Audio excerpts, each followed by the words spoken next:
अब परमात्मा क्या बताते थे भाई, कै खाना कै सोवना और न कोई चेत, अरसा मित्र विसार दिया तने बालापन का मित्र। परमात्मा अपनी महिमा आप बताकर जाते हैं। आप पे आरती, आप पे साजे, आप पे किंगर, आप पे बाजे, आप पे ताल धन धनकारा, आप नचे अब देखण हारा। वो परमात्मा स्वयं ही आते हैं, अपने द्वारा रची हुई सृष्टि की जानकारी स्वयं ही बताते हैं। ब्रह्मा विष्णु महेश और काल की सतीथि से भी परिचित वही कराते हैं कि जिनको तुम परमात्मा मान बैठे हो ये मोक्षदायक नहीं है, ये तुम्हारे को इस काल के जाल में फंसाने का ही उत्तम साधन है, फंसाए रखने का।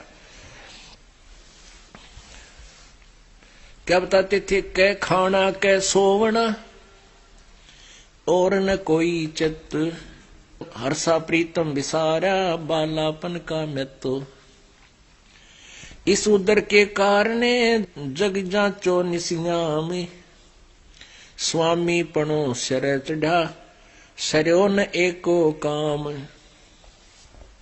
अब क्या बताते हैं कि या तो कोई भक्ति करना नहीं चाहता, और जिसने थोड़ा सा ज्ञान इधर उधर से कर लिया इकट्ठा, कहीं की ईंट कहीं का रोड़ा, वो स्वामी पाक जाता है, महंत बन जाता है, गुरु पद पर बैठ जाता, फिर वो नहीं सुने किसी की, चाहे कुछ भी बने।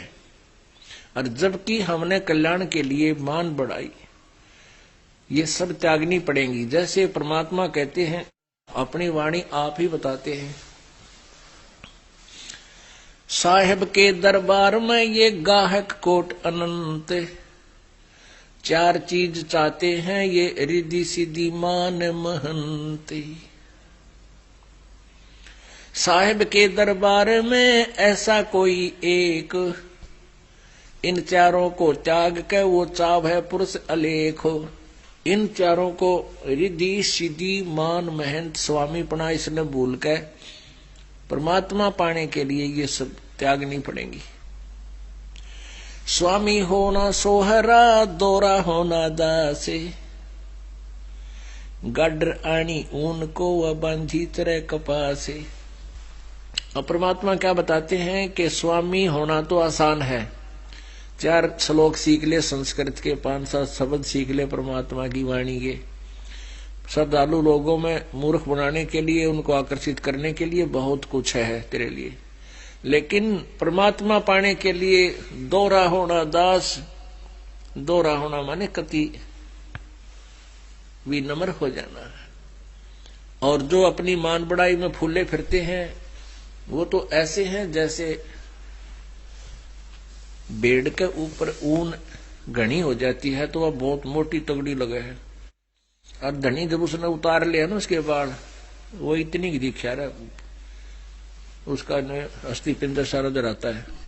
तो परमात्मा कहते हैं कि तू यहाँ तेरे को 10-20 प्रणाम करने वाले हो गए और महाराज जी कहने लगे तो ऐसा है जैसे बेड़ के ऊपर कपास व रुई, और वहां पर काल तार लेगा, फिर जीव का जीव रह जाएगा तू। तो ऐसे ही परमात्मा ने हमें समझाने की चेष्टा की है। इस कलयुग का स्वामी लोभिया ये मनसा धरे बधाए, देवे पैसा ब्याज को फिर लेखा करता जावे।